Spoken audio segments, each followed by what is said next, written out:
আসসালামু আলাইকুম ভিউয়ার্স। আজকে আমি চটজলদি করে কিভাবে চিকেন ফ্রাই করি সেটা আপনাদেরকে দেখাবো।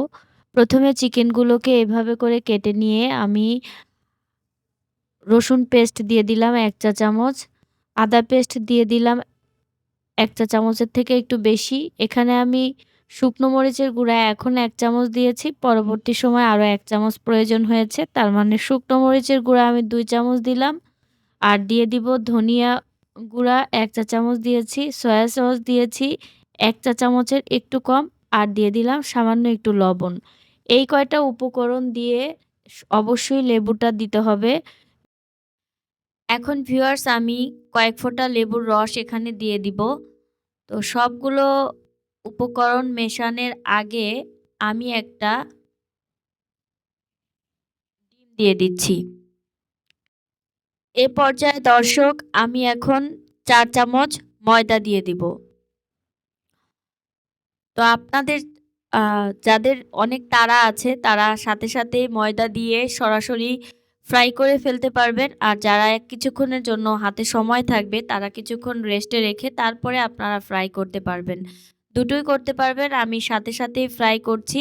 আমি ব্রেড ক্রাম্ব নিয়ে নিচ্ছি, কিন্তু আপনারা না চাইলে সরাসরি আপনারা ডুবো তেলে ওই অবস্থাতেই ভেজে নিতে পারবেন। তো ব্রেড ক্রাম্ব দিয়ে আমি চুলায় তেল দিয়ে তেলটাকে ভালো করে গরম করে নিয়ে তারপরে আমি চিকেনগুলোকে ফ্রাই করে নিচ্ছি। একটা একটা করে এভাবে দিব। ভাজতে খুব একটা বেশি সময় লাগে না, এবং এই ফ্রাই করার সময় জালটা একদম কমিয়ে দিবেন না। এদিকে খেয়াল রাখবেন, মিডিয়াম আঁচেই রাখবেন। তারপরে একটা একটা করে এপাশ ওপাশ করে উল্টিয়ে আমি টিস্যুর উপরে নিয়ে নিলাম, যাতে এক্সট্রা যে অয়েলটা আছে সেটা চলে যায়। এই তো দর্শক, খুব চটজলদি চিকেন ফ্রাই করে দেখালাম। আশা করি আমার ভিডিওটি আপনাদের ভালো লেগেছে।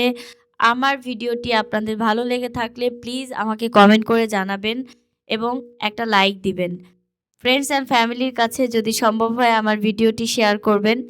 আর হচ্ছে গিয়ে যারা আমার ফেসবুক পেজ থেকে দেখছেন প্লিজ আমার ফেসবুক পেজটি ফলো দিয়ে রাখবেন, এবং যারা আমার ইউটিউব চ্যানেল থেকে দেখছেন প্লিজ আমার চ্যানেলটি সাবস্ক্রাইব করবেন, এবং পরবর্তী সময়ে ভিডিও পাওয়ার জন্য বেল বাটনে প্রেস করবেন। ধন্যবাদ। দেখা হবে অন্য কোনো কন্টেন্টে আপনাদের সাথে। সে পর্যন্ত ভালো থাকুন, সুস্থ থাকুন। আল্লাহ হাফেজ।